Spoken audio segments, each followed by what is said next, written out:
인문학에 묻다. 그래서 행복은 어디에 있느냐? 그 글에 나오는 내용입니다. 행복한 사람과 불행한 사람, 이 둘 사이에는 커다란 차이가 있다는 겁니다. 그것은 무엇냐 하면 무엇을 보느냐에 달려 있다는 겁니다. 내게 이미 있는 것을 볼 줄 아는 사람과 내게 없는 것만 보는 사람, 이 둘의 차이가 행복하기도 하고 행복하지 않기도 하다는 겁니다. 창세기 3장에 보면 최초의 인간 아담과 하와가 나옵니다. 하나님께서 우주 만물을 다 창조하시고 니네 마음대로 먹어, 니네 마음대로 다스려, 그렇게 다 주셨습니다. 그리고 오직 한 가지, 에덴 동산 중앙에 있는 선악을 알게 하는 나무만은 먹지 마라. 근데 아담과 하와는 그 많고 많은 에덴 동산에 창조한 것은 눈에 들어오지 않고 먹지 말라는 그 선악과에만 주목하다가 유혹을 받아서 범죄한 것을 볼 수가 있습니다. 사무엘상 18장에도 보면 전쟁에서 승리하고 돌아오는 다윗을 향해서 사람들이, 여인들이 사울이 죽인 자는 천천히요, 다윗이 죽인 자는 만만이다, 그렇게 칭송하는 소리를 듣게 됩니다. 사울은 준수하게 생겼다고 그랬습니다. 머릿결도 막 휘날리고 막 머리로 탈모로 걱정할 수 없을 정도로 아주 풍성한 머리를 갖고 있고 왕입니다. 모든 권세와 명예와 부를 다 움켜쥐었습니다. 근데 오직 그 여인들이 사울이 죽인 자는 천천히요, 다윗이 죽인 자는 만만이라고 하는 그 말에 꽂혀서 그 누리고 행할 수 있는 모든 권세와 명예와 부를 다 가졌음에도 시기심으로 말미암아 그의 인생을 파멸로 이끈 것을 볼 수가 있습니다. 악한 영에게 사로잡히면 나에게 있는 것은 보지 못하고 나에게 없는 것에만 집착하게 해서 우리의 삶을 황폐하게 패배의 삶으로 만드는 것을 볼 수가 있습니다. 그러나 하나님의 은혜를 받으면 나에게 있는 것을 보고 하나님 앞에 감사하면서 행복한 삶을 살 수 있습니다. 여러분은 무엇을 있다고 생각하십니까? 그리고 무엇이 없다고 생각하십니까? 이재철 목사님이 쓰신 책 서문에 보면 이런 글이 나옵니다.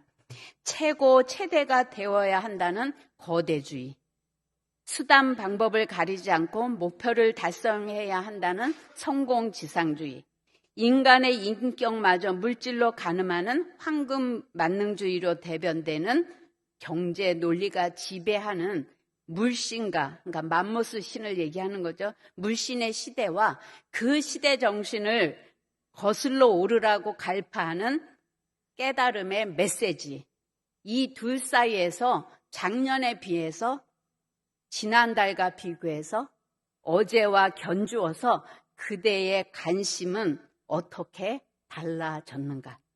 시간이 흘러가도 그대들의 관심에는 미동의 변화도 없다면 오직 야망의 뿌리를 둔 출세와 성공만이 관심사라면 그대는 지금부터 신앙의 내면화를 시작해야 한다.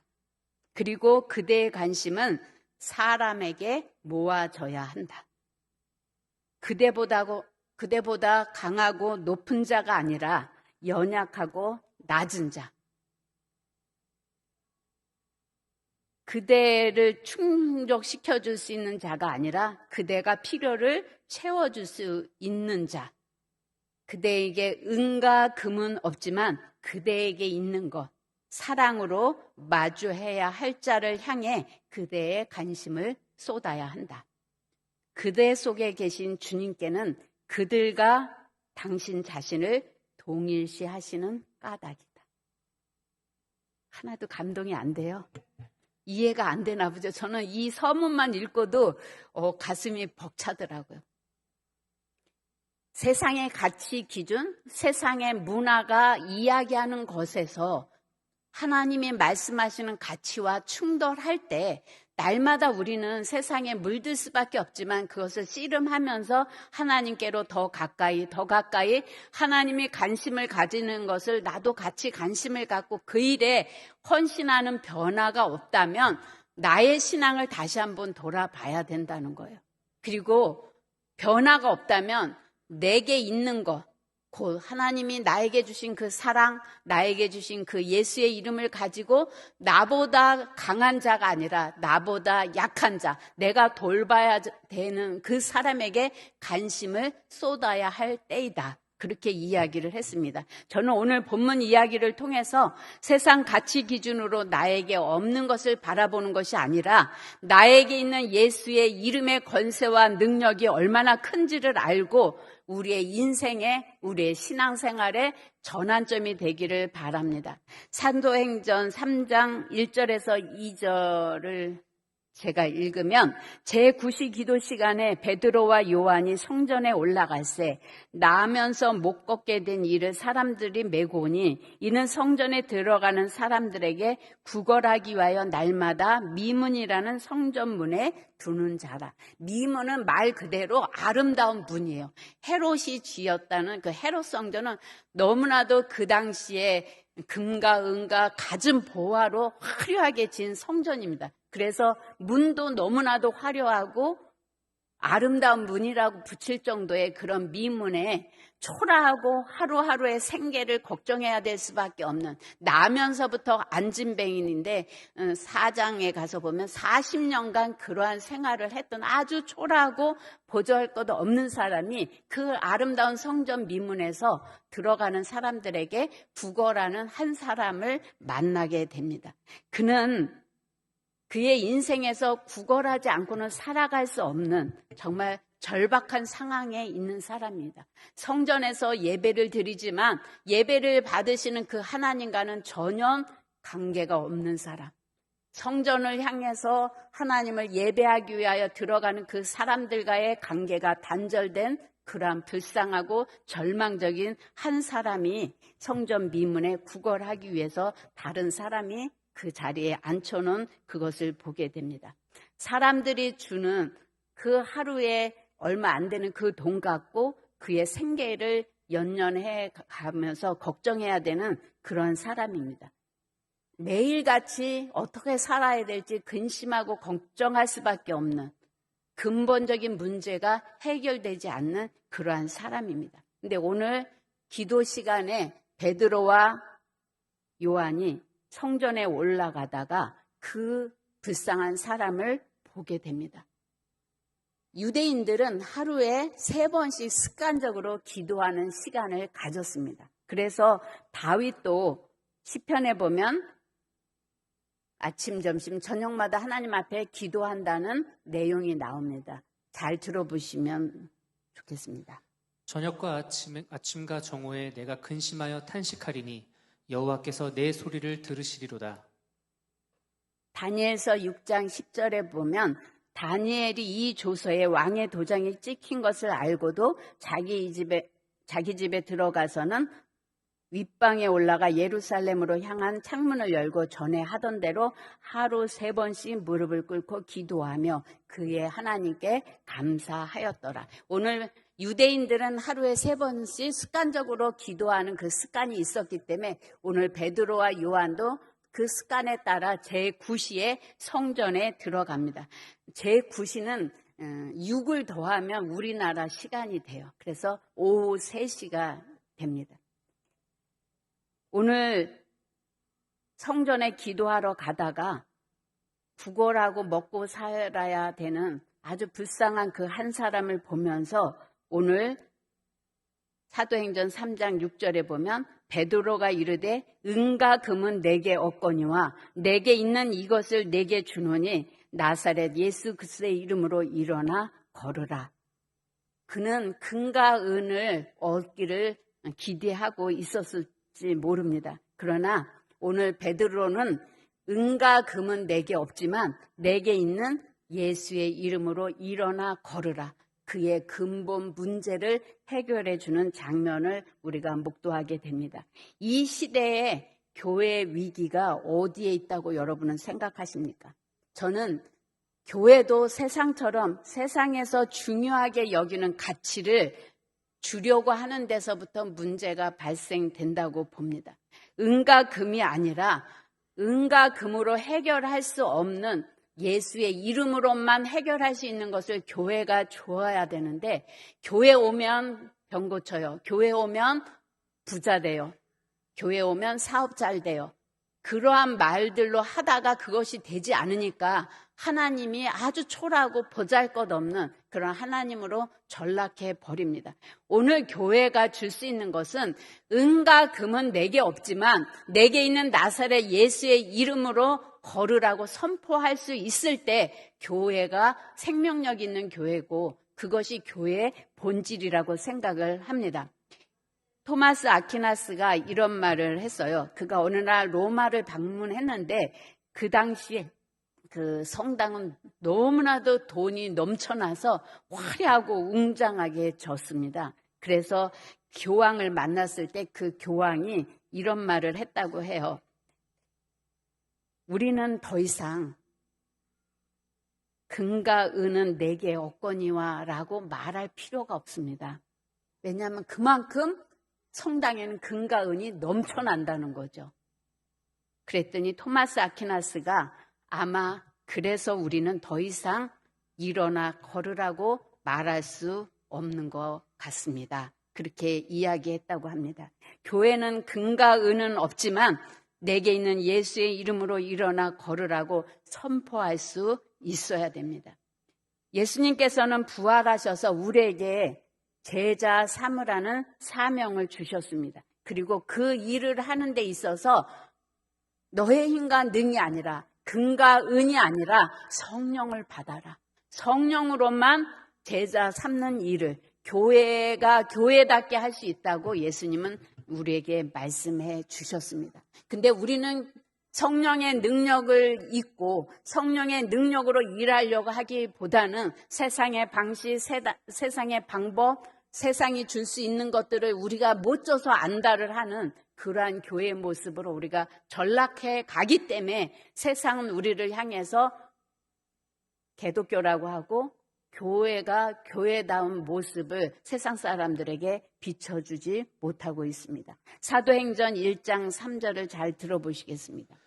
그가 고난받으신 후에 또한 그들에게 확실한 많은 증거로 친히 살아계심을 나타내사 40일 동안 그들에게 보이시며 하나님 나라의 일을 말씀하시니라.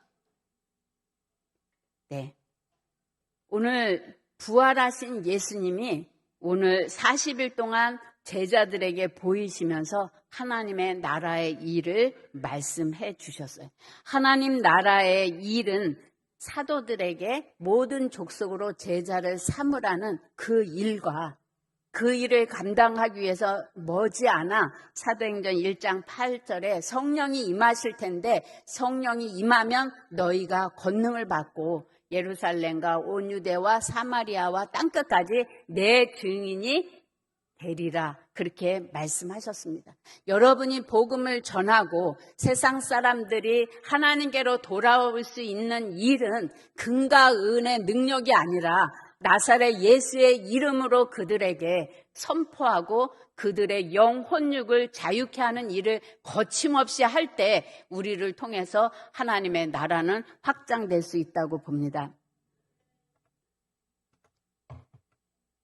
저는 정말 저의 무력함을 날마다 느껴요. 기도할 때마다, 말씀을 전할 때마다 여러분의 영혼육이 살아나야 되는데, 여러분의 영혼육이 살아나려면 여러분은 나한테 남자친구가 있어야 되는데요, 여자친구가 있어야 되는데요, 내가 취업을 해야 되는데요, 내가 돈을 벌어야 되는데요, 그것들을 기대하기 때문에 저는 날마다 무력함을 느껴요. 나는 여러분에게 금과 은은 줄 수 없어요. 그러나 우리를 구원하신 예수의 이름으로 여러분에게 생명을 주길 원해요. 오늘 베드로와 요한은 사람에게 필요한 일용할 양식을 준 게 아니라 그의 영혼을 살리고 스스로가 살아가시는 힘과 용기를 얻을 수 있는 예수의 이름을 그에게 주었어요.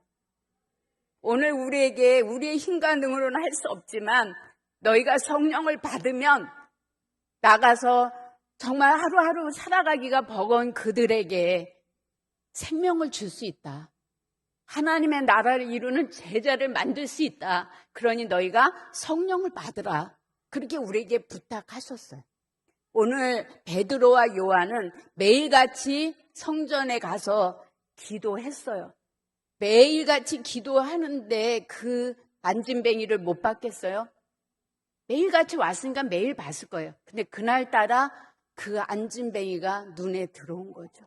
성령님이 기도해봤자 소용이 없어. 기도해봤자 아무 일도 일어나지 않아. 그렇지만 우리는 정기적으로 습관적으로라도 하나님 앞에 나와서 기도할 때 어느 날 보지 못한 것을 보게 하시고 우리의 힘과 능으로는 해결할 수 없는 능력이 하나님으로부터 덧입혀질 수 있다는 거예요. 오늘 베드로와 요한이 금과 은은 내게 없지만 내게 있는 나사렛 예수의 이름으로 일어나 걸으라고 담대하게 말할 수 있었던 것은 그들의 삶 가운데 기도가 축적됐기 때문이에요.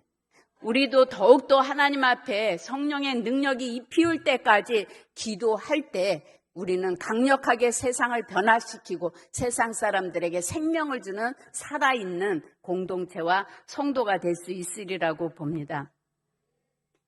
마가복음 9장 29절을 잘 들어보시겠습니다.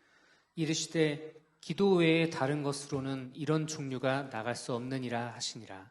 이런 유해는 감당할 수 없는 시험도 해당되고 치료받을 수 없는 육체의 질병도 해당되고 여러 가지 우리의 삶을 우겨싸고 있는 힘들고 어려운 문제가 다 포함됩니다.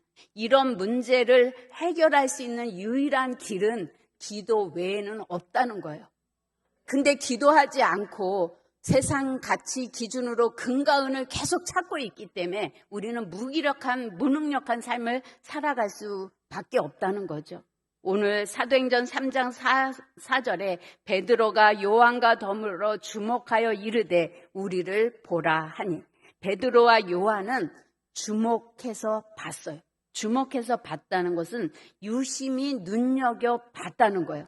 베드로는 하나님의 임재가 임했고 성령의 감동을 받아서 그날따라 안진뱅이를 주목하여서 유심히 보게 됐다는 거예요. 하나님의 기적은 어디에서 나와요? 내가 돌봐야 될 사람, 내가 예수의 이름으로 생명을 줘야 될 사람에게 주목할 때, 관심을 가질 때 그때부터 하나님의 일하심이 시작된다고 봅니다. 오늘 여러분의 주변에서 금과 은을 갈망하고 있는 수많은 사람들이 있을 거예요. 오늘 우리가 기도하는 가운데 그들을 찾아가서 내게 금과 은은 없지만 내가 나사렛 예수의 이름으로 기도해 줄게. 내가 나사렛 예수의 이름으로 당신을 치유해 줄게. 그렇게 말하시는 성도가 될 수 있으면 얼마나 좋을까 그런 생각을 해봅니다. 오늘 사도행전 3장 8절에 뛰어서서 걸으며 그들과 함께 성전으로 들어가면서 걷기도 하고 뛰기도 하며 하나님을 찬송하니 40년 동안 구걸하고 먹고 살 수밖에 없는 안진뱅이가 금과 은은 없지만 나사렛 예수의 이름으로 일어나 걸으라는 그 베드로의 말로 인해서 그의 인생은 전혀 달라지는 새로운 인생을 살아가게 된 것을 볼 수가 있습니다. 오늘 베드로는 어떤 사람이에요? 실패하고 배신하고 성격 급한 실수가 많은 그런 사람이에요. 그러나 부활하신 예수님을 만난 베드로는 그 예수의 이름의 권세가 얼마나 큰지를 본인이 경험했어요.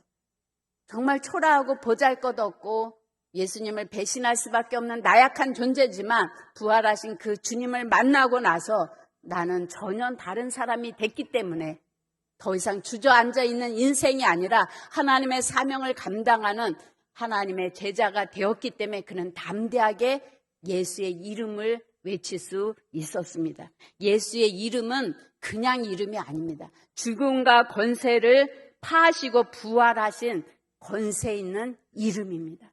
그 이름을 내가 너희에게 주노니 너희는 내 이름으로 귀신을 쫓아내며 죽은 자를 살리며 그렇게 행하라고 우리에게 명령하셨습니다.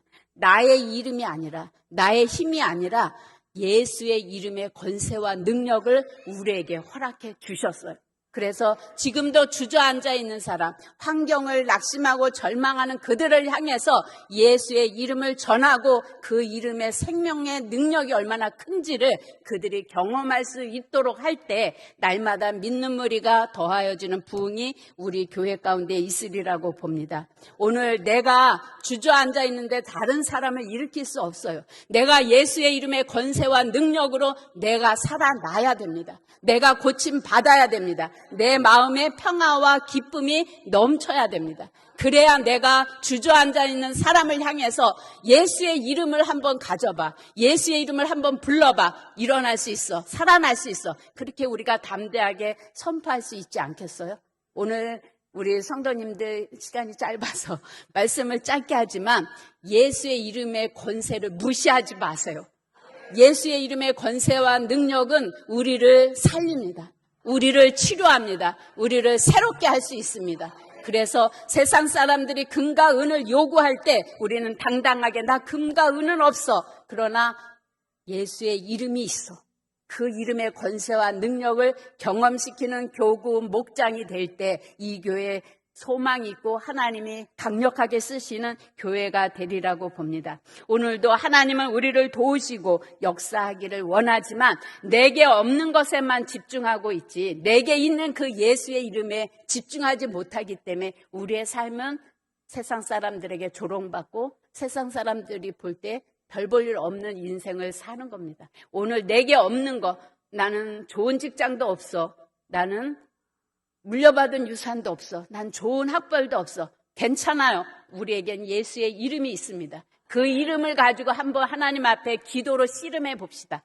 그럴 때 하나님이 우리를 어떻게 변화시키고 우리의 인생에 어떤 놀라운 일을 행하실지 우리가 기대하고 나갈 때 희망이 가득한 2024년도를 만들어 가리라고 봅니다. 우리 이 시간 다 같이 통성으로 기도하실 때 하나님 우리에게 예수의 이름의 권세를 주셨습니다. 그 이름에는 생명이 있습니다. 그 이름에는 능력이 있습니다. 그 이름에는 더러운 귀신이 울부짖으며 떠나갈 수밖에 없는 권세 있는 이름입니다. 하나님 우리가 그 이름을 부를 때마다 놀라운 돌파가 있게 하시고 앉은 자가 일어나는 역사가 있도록 하나님 역사하여 주시옵소서. 우리 이 시간 다 같이 통성으로 기도하겠습니다. 하나님 아버지